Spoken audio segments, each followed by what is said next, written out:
Okay, so here's a update on the 350 destroyer I'm building. This is fully lit by one LED here in my hand. This central sensor dome has lights coming out of these 4 points, which light up the under and above side of the saucer dish. However, they light very specific areas, such as this front one covers an area about this big. A lot of people will do a trick where they'll put an LED on the back and hope it shines through, but because I've already painted this black, it ain't gonna do that. I'm hoping to do it how I think they did it in real life. Excuse the chaos here.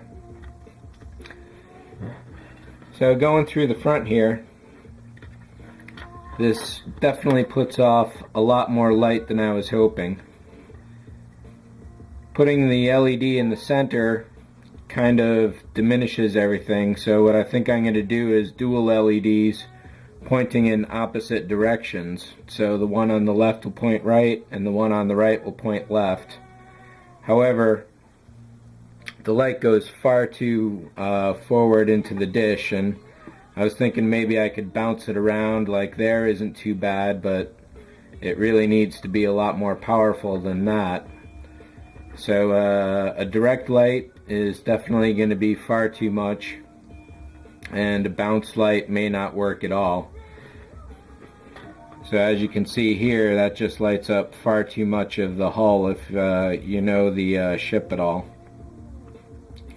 So I got to figure out something for that. But otherwise, I think this is going to work out pretty well. Like I say, I think maybe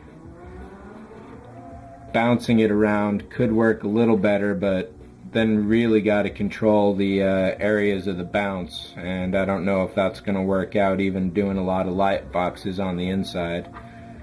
But I'm definitely psyched about how this is going to work, because I think it's going to be pretty successful overall.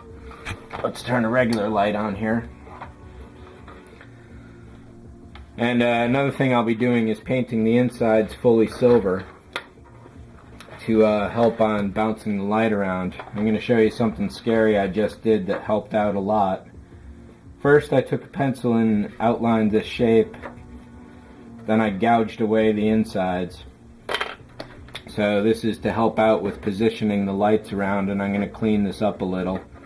I figured as long as I kept a bit of a lip there, it shouldn't be too bad, and I may be able to get rid of a little more. This is really thick plastic. It took a lot of cutting to get through there, and I think it's going to work out. I'm going to do it on the top side as well. One thing I was thinking that might help me out on this was actually carving down the shape of the LED. This is a 5mm. I've got some 3mm around, so those may work better.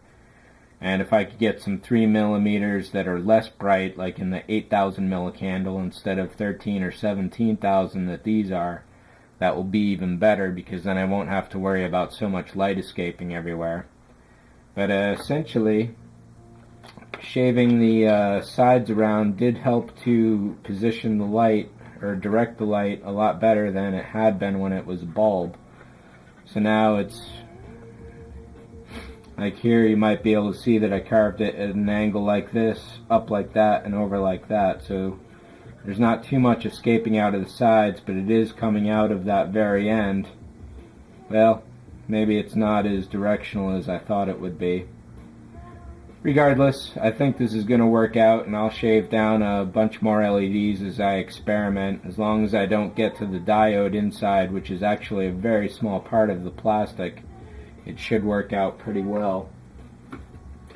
So for the top front here, what I'm hoping is that I can get an LED kind of positioned something like this.